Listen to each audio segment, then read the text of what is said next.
বল উন্নত মম শির, শির নেহারি আমারি নত শির ওই শিখর হিমাদ্রির। বলবীর বল মহাবিশ্বের মহাকাশ ভারী, চন্দ্র সূর্য গ্রহ তারা ছাড়ি, ভোলক দোলক গোলক ভেদিয়া, খোদার আসন আরশ ছেদিয়া, উঠিয়াছি চির বিস্ময় আমি বিশ্ব বিধাত্রীর। কারণের বাজনা বাজা কে মালিক কে সে রাজা, কারণের বাজনা বাজা কে মালিক কে সে রাজা। বেদে সাজা মুক্ত স্বাধীন সত্য কেড়ে, হা হা হা পাই যে হাসি, হা হা হা পাই যে হাসি, ভগবান করবে ফাঁসি সর্বনাশী শিখাই তথ্য কেড়ে। কারা রইল কপাট, কারা রইল কপাট।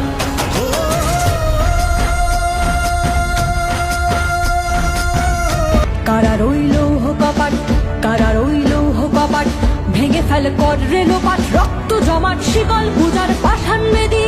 কারা রইল কপাট, কারা রইল কপাট, ভেঙে ফেল কর রেলোপাট, রক্ত জমাট শিকল পূজার পাষাণ বেদী। ওরেও তরু নিশান বাধা তোর প্রলয় বিশান, ধ্বংস নিশান ওরুক প্রাচীন। আমারি নত শির ওই শিখর হিমাদ্রির। বলবীর বল মহাবিশ্বের মহাকাশ ভারী, চন্দ্র সূর্য গ্রহ তারা ছাড়ি, ভোলক দোলক গোলক ভেদিয়া, খোদার আসন আরশ ছেদিয়া, উঠিয়াছি চির বিস্ময় আমি বিশ্ব বিধাত্রীর।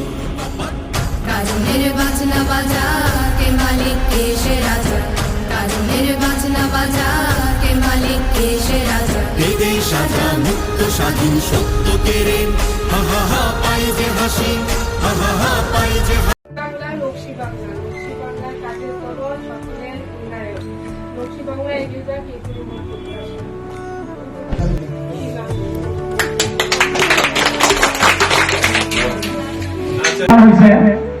এক রাজা, সে পরিকল্পনা হয়েছে পাশে রাজত্ব দখল করবে। তার সৈন্য সামন্ত হচ্ছে 5,000, আর পাশে হচ্ছে রাজা, তার সৈন্য হচ্ছে 20,000। তো ওই রাজা ভয়ে তখন ওই রাজা আমাকে অ্যাটাক করে। তো রাজা একদিন সিদ্ধান্ত নিল যে যাই হোক আমি আগে পরাজয় বর্ণনা করার থেকে আমি তাকে আক্রমণ করি, দেখি কি হয়। সেনাপতিকে ডাক দিল, বলতেছে যে আমরা আগামীকাল ওই রাজত্ব অ্যাটাক করবো। সেনাপতি জানে যে ওই রাজা সৈন্য বেশি 20,000, আর আমরা হচ্ছি 5,000, তো পারা সম্ভব নয়। সেনাপতি রাজি যে চলে তাকে অ্যাটাক করবো।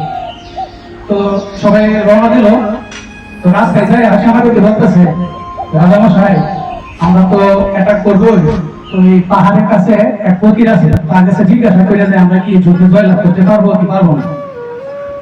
তখন রাজা বলতেছে আচ্ছা এটা একটা ভালো উদ্যোগ, যাও তুমি যাও, আমরা নিচে বসছি, তুমি যাও পাহাড়ের উপরে গিয়ে ফকিরা জিজ্ঞাসা করে, দরবেশে জিজ্ঞাসা করে যে আমরা এই যুদ্ধে জয়লাভ করবো কিনা।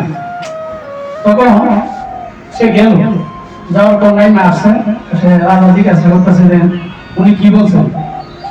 তখন বলতেছে যে ফকিরা বলছে আমরা সন্ধ্যা পর্যন্ত অপেক্ষা করছি, যে সন্ধ্যা যদি পাহাড়ের উপরে আলো জ্বলে তার মানে এটা শুভ সংকেত, আমরা যুদ্ধে জয়লাভ করবো। আর যদি আলো না জ্বলে তাহলে আমরা ওই যুদ্ধে পরাজয় বরণ করবো। তো কথা মতো ওই সন্ধ্যায় আলো জ্বলছে, যে 5,000 সৈন্য একটা হইহুল্লা শুরু করছে, মনে হচ্ছে 50,000 সৈন্যের একটা আওয়াজ দিতেছে। সবাইকে ওই রাজ্যে তো অ্যাটাক করলো এবং 5,000 সৈন্য 20,000 সৈন্যরে পরাজিত করলো।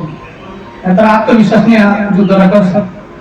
যুদ্ধ শেষে রাজা বলতেছে যে তাহলে তো এই ফকিরা তো পুরস্কৃত করা দরকার, সেনাপতিরা ডাক দেব। তখন সেনাপতি বলতেছে রাজামশাই আপনি তো উদ্যুক্ত নিয়েছেন কঠিন, আসলে ওই দিন আমি গেছিলাম পাহাড়ের উপরে, নিজে একটা কুঠি মাটি ওখানে জলায় কাটছিলাম বিকালে, সন্ধ্যা সময় এখানে আলো দিবে, এমন যাতে এত সকলের মনোবলটা শক্ত হয় এজন্য বলছি যে সন্ধ্যায় আলোটা জ্বললে এটা তো শুভ সংকেত। কিন্তু আমি তো বিকালে 11টা জলায় আসছিলাম বিবাদের, সন্ধ্যায় অটোমেটিক আলো জ্বলতেছে। তো আমার এই কথাটা বলার উদ্দেশ্য হচ্ছে আমরা দিন দিব দেখতেছি কোনো কারণে চিন্তা পর্যায়ে গেছে, এটা আত্মবিশ্বাস থাকতে দেবো, ভয় ফেলে চলুন, আত্মবিশ্বাস থাকতে দেবো যে কোনো মূল্যে যে কোনো ভাবে এই সদস্যের কাছ থেকে টাকাটা নিয়ে আসবে। আপনাকে দ্বিতীয়ত যেটা করতে হবে, আপনাকে তথ্য প্রযুক্তি নির্ভর হতে হবে।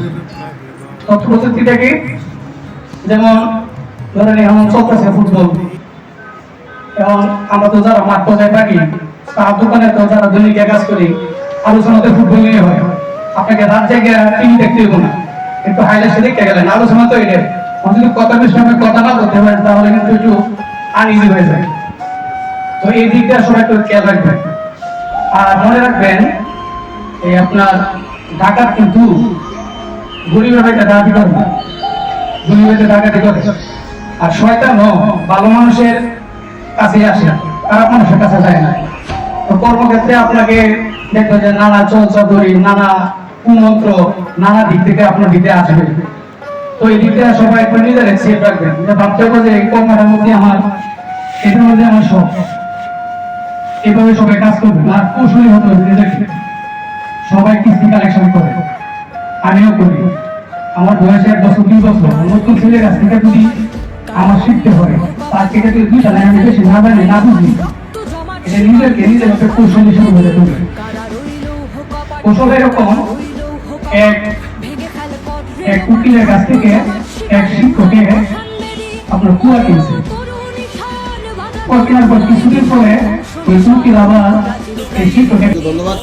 আজকে আপনাদের এখানে আসতে হতে আমার অনেক অভিজ্ঞতা হচ্ছে, আপনাদের শিখতে পারলাম। আমি যেটা শিখে নিয়ে যাচ্ছি, আমি চেষ্টা করবো আমার এই শিক্ষা এটা আমাদের মেয়েদের মধ্যে দেওয়ার জন্য। আর আমাদের এখানে পুরুষ নাই, আমি সমস্ত মেয়েদের নিয়ে কাজ করি। আমার 2টা সংস্থা, আমার একটা সংস্থা টোটালি গণতন্ত্র সমাবেশনের বিষয়ে 8-10 পরিচালক দিকে কাজ করি, 20 বছর একসাথে আছে। একদিন করে আপনার আমার কোনো আত্মীয় স্বজন নাই, ওরা সব বন্ধু বান্ধব ফিরে আসে। এখন পর্যন্ত ঠিক আছে, কোনো আমাদের যদি কোনো বড় বসে ক্লাসে বসে মিটিং করি, কোনো সমস্যা হলে ক্লাস দরকার করি, আমার ক্লাস কীভাবে সেই শব্দ দিয়ে চলছি আমরা। দ্বিতীয় একটা করছি আমি একটা এটা হলো ভগবান করবে ফাঁসি, সর্বনাশী শিখাইলে তথ্য কেড়ে কারা রইল কপাট, কারা রইল কপাট।